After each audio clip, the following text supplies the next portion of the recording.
Hoy vengo básicamente a contaros mi vida. Hola y bienvenidos a Metamorcine, ¿qué tal? ¿Cómo estáis? Espero que muy bien. Hoy os vengo a hablar de mi currículum vitae. Hoy os vengo a hablar de dónde viene mi pasión por el cine, de qué he estudiado o cómo me he formado, de dónde saco esas bases para yo criticar una película, cuáles son mis referencias, de dónde he sacado esos conocimientos y a qué me dedico o me he dedicado laboralmente. Puede que os sirva si estáis pensando en estudiar algo relacionado con el mundo audiovisual, o puede que simplemente pues sacie vuestra curiosidad de ser unos cotillas, pues quizás. No, pero creo que es interesante también saber de dónde viene el conocimiento de cuando tú te sientas a ver una crítica de una persona, dónde se ha formado esa persona y qué conocimientos tiene. Creo que es interesante saberlo. Entonces, como creo que es todo interesante en general, aquí va el vídeo. Si empezamos por los orígenes de dónde me gustan las películas, me he encontrado que muchos de mis compañeros con los que he estudiado, con los que he trabajado, viene de casa, de que sus padres les ponían películas, de que sus padres tenían pues cintas, VHS, vídeos. En mi caso no era así. En mi casa podía gustar el cine lo que les puede gustar tomarse una Coca-Cola, básicamente, que les gustaba pero no les apasionaba ni se habían parado a pensar en cuáles eran sus películas favoritas, sus actores. Daba igual. Las películas que se veían en mi casa eran las películas que se echaban por la tele y no se hablaba tampoco de cine ni nada así. ¿Qué pasa? Que puerta con puerta teníamos unos vecinos que tenían un hijo de 2 años menos que yo y que fuimos pues íntimos amigos porque nos pasábamos o en casa del uno o del otro. Y en su casa sí que sus padres, de hecho su padre tenía un videoclub gigante, o sea, tenía mogollón de VHS, es una colección de películas alucinante. Y además otro de los puntos fuertes de esa casa es que no había censura, con lo cual nos podíamos poner cualquiera de esas películas, y la he de decir que el padre de este chico tenía muy buen gusto, o eso creo yo. La cuestión es que desde películas como Drácula de Bram Stoker, Terminator 2, Showgirls, Desafío Total, a clásicos Disney y películas animadas infantiles y familiares como Dogfire o ¿Qué he hecho yo para merecer esto? No, Cariño encogido a los niños. O sea, que veíamos un montón de películas muy variadas, y creo que quizás el no poder acceder a esas películas a la hora que quisiera o en el momento que quisiera también me ayudó. Es cierto que mis padres me llevaban al cine a ver las típicas películas de clásicos Disney y demás. Yo de pequeño iba bastante al cine, pero no se consumía cine en mi casa. Fue más adelante cuando tuve un VHS.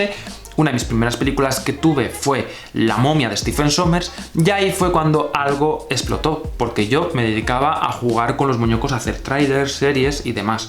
Pero fue esa película la que me explotó. Al final de la cinta de La momia había como un making of, y yo cuando lo vi dije, ostras, o sea, que hay gente que se dedica a esto, o sea, hay gente que trabaja haciendo algo que me gusta tanto como es una película de la momia, o sea, una película de momias, o sea, hay gente que levanta como los desiertos y que se dedica a hacer que un señor sea una momia y alguien viva una aventura. O sea, yo dije, si hay un curro chulo es este y yo me quiero dedicar a ello. Claramente, por otro lado, también tuvo mucha culpa la televisión, porque había muchas series, sobre todo yo las mañanas de verano era un seriadicto, los dibujos animados, yo veía mucha televisión y eso también ayudó. Pero el click fue ese making of de La momia, el que me dijo, uff, hay gente que se dedica a esto y tú también te puedes dedicar a ello. Académicamente, el primer paso que di hacia lo que quería estudiar yo, que era audiovisual, fue elegir el bachillerato de artes. Una vez terminada la ESO, yo elegí el bachillerato de artes no porque fuese un artista, no porque dibujase bien, sino todo lo contrario, se me daba todo fatal, todo el mundo artístico se me daba como el culo, o sea, dibujaba mal, pintaba mal, todo mal. Pero había 2 asignaturas que me interesaban un montón. Una era la fotografía y la otra era lenguaje audiovisual. 2 asignaturas que daban en este bachillerato y que a mí me interesaban para lo que quería hacer. Porque fotografía es importante aprender cómo funciona el ojo, cómo funciona el encuadre, qué es lo que quieres contar. Y el lenguaje audiovisual era como las primeras pinceladas acerca del mundo audiovisual. Es decir, el tema de los formatos, de los tipos de planos, del lenguaje y la comunicación audiovisual, así de forma un poco general y pinceladas. Pero claramente tanto la historia del arte como la filosofía, como el mundo del dibujo, de los colores, era importante a la hora de estudiar un arte, porque no es de locos estudiar un bachillerato de arte si te quieres dedicar a un arte. Luego me mudé a Madrid porque en mi ciudad no podía estudiar nada relacionado con el mundo audiovisual y estudié un grado superior de realización de televisión y espectáculos en la escuela.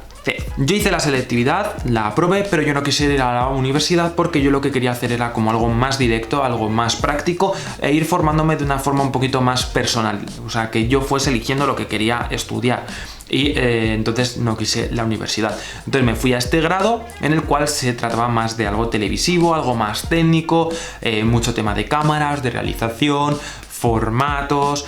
También tocamos, la primera vez que toqué programas de edición y de postproducción, también se tocaba la producción y también se tocaban los proyectos en directo como podía ser el teatro o un concierto. Entonces eso era muy interesante porque abarcaba muchas cosas, aprendí un montón, conocí a muchísima gente de las cuales ahora son muy amigos míos, porque fue como la primera vez que me reuní con tanta gente que tuviese el mismo hobby y tuviese la misma pasión que yo, y fue muy emocionante, muy divertido, y yo recuerdo aprender muchísimo y sobre todo pasármelo muy bien. Después, como me quería centrar más en lo que viene a ser algo artístico o relacionado más con el cine y la ficción, pues me hice una diplomatura en dirección cinematográfica.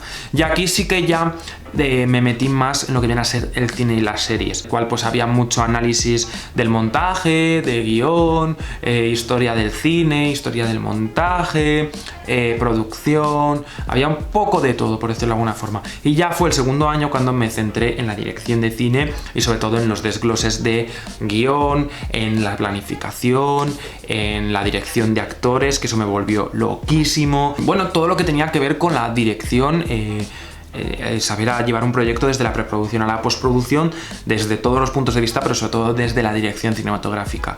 Fue muy interesante, fue muy divertido, fue enriquecedor y por momentos también, por qué no decirlo, fue un poco frustrante, pero creo que aprendí mucho acerca de lo que viene a ser todo el mundo del cine y de las series. Después de esto yo ya me fui formando como con cosas, digamos, a pequeños programas que me interesaban o algo así, y luego mi última formación se dio en Inglaterra.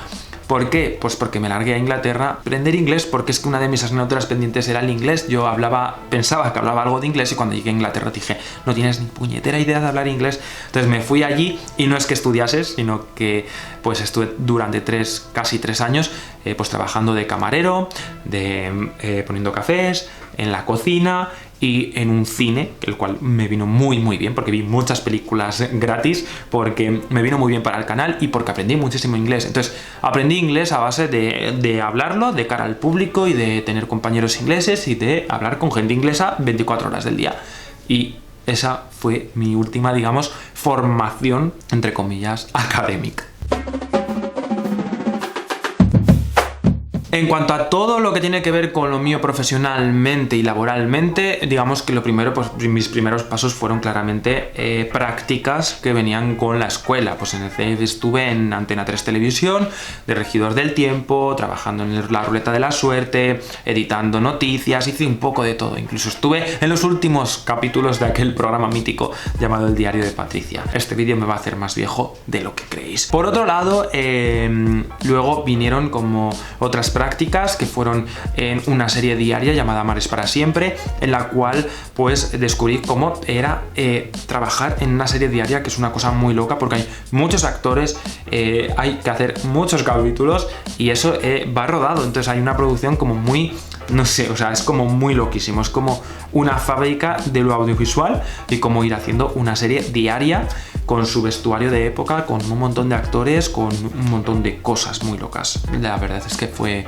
muy guay. Estuve allí de auxiliar de dirección, fue muy interesante. Luego ya el mundo audiovisual quería que me centrase por la producción, yo no sé por qué, porque yo no había estudiado producción, pero quería que me fuese por ahí y estuve tocando en diferentes, en unas pequeñas productoras, el tema de la producción de publicidad.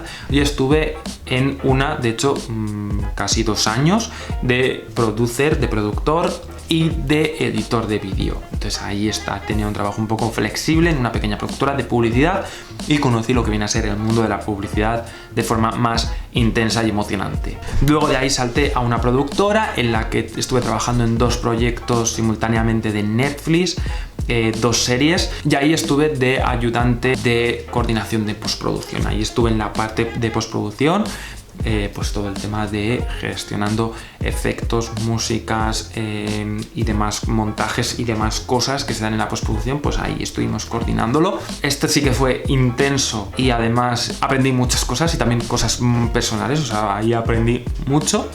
Y luego fue el salto al actual trabajo, al actual curro, a lo que me da del comer, que viene a ser que soy editor de vídeo en una empresa. Estoy como editor interno, yo trabajo para esa empresa y les creo sus vídeos y sus contenidos audiovisuales para diferentes cosas. Y aquí ya hemos llegado al presente. En conclusión, por un lado, si estás queriendo estudiar algo relacionado con lo audiovisual, te aconsejo que lo hagas. Básicamente te aconsejo que estudies lo que te guste, sea lo que sea. No te dejes llevar por lo de hay salidas o no hay salidas, porque ahora mismo no hay salidas para nada. Estamos en medio de una crisis. No, pero estudia lo que te guste, lo que te apasione y, por ejemplo, a mí pues esto me ha servido y es muy guay. Otra de las conclusiones que quiero dejar claras es que a mí todo esto, sobre todo la formación académica, ¿no? El aprender a desglosar películas, literal, a desgranarlas, y mi formación profesional y saber cómo funciona por dentro la ficción, o sea, las series y las películas, porque se me olvida decir que también estuve tocando ahí cosas de la postproducción de una película, pues te ayuda a ver cómo funciona este mundo, a ver cuáles son las fases, a cómo funciona, a qué departamentos trabajan y dónde puede haber los errores y dónde pueden estar los aciertos. Entonces, tanto lo académico como lo profesional me ha ayudado a valorar una película y tener un ojo quizás muy analítico y muy crítico a la hora de verlo. Es decir, mis bases no se basan en esto me gusta porque está chulo. No, o sea, tengo un bagaje y tengo un background y yo tengo una capacidad analítica que me ha dado el tiempo, el estudiar y el trabajar de ello. Esto también quiero dejarlo muy claro. No quiere decir que mi opinión o que mi crítica sea más importante o sea más objetiva o sea mejor que la de una persona que solo, o sea, su formación solo han sido ver películas. Porque puede haber una persona que haya visto tantas películas y tenga tan buen criterio y sepa comunicarlo tan bien o mejor que yo, que porque esa persona no va a poder criticar una película o no va a valer o no se puede valorar su opinión. Eso también quiero dejarlo claro, o sea, no vamos a ir de snobs ahora por la vida porque eso no es así. Pero quiero que también se valore que yo cuando veo una película y analizo una película y la critico, no se basa básicamente en decir esto es bonito, esto es feo, esto me gusta, esto no, esto me lo he pasado bien, esto no me ha entretenido. O sea, he leído mucho sobre cine, me he informado mucho sobre cine, he estudiado mucho sobre cine y he visto muchísimo cine. Lo mismo con el mundo de las series y de la televisión. Y es importante que si os sentáis y por alguna razón loca y extraña de la vida sentís que mis críticas o mis opiniones tienen un valor, pues que sepáis que viene de ahí. Bueno, espero que os haya quedado algo claro, que hayáis sacado por lo menos información de cómo soy y de cómo critico yo las películas y cuáles son mis bases y cuáles son mis fundamentos y mis criterios y mis conocimientos. También deciros que si tenéis alguna duda de qué estudiar, de cómo funciona alguna cosa, estoy aquí, me podéis dejar cosas, no soy una eminencia ni nada parecido del mundo audiovisual, para nada, o sea, nada, no quiero que tampoco quede eso, pero si os puedo echar una mano en saber alguna cosa o tenéis alguna curiosidad sobre si estudiar en no sé qué, si no estudiar esto, si estudiar la carrera, si estudiar no sé qué, pues si os puedo echar un cable, también dejarlo abajo. Y nada más, que me podéis seguir por las redes sociales, en todas ellas me llamo Metamorcine, fácil de buscarme y encontrarme y así poder hablar del mundo del cine y de las series. Que nos vemos en el próximo vídeo y que hasta entonces que veáis siempre mucho cine. Que no hay mejor forma de aprender cine que viendo cine. Ya lo dijo Tarantino, pero os lo cuento yo también. ¡Hasta luego!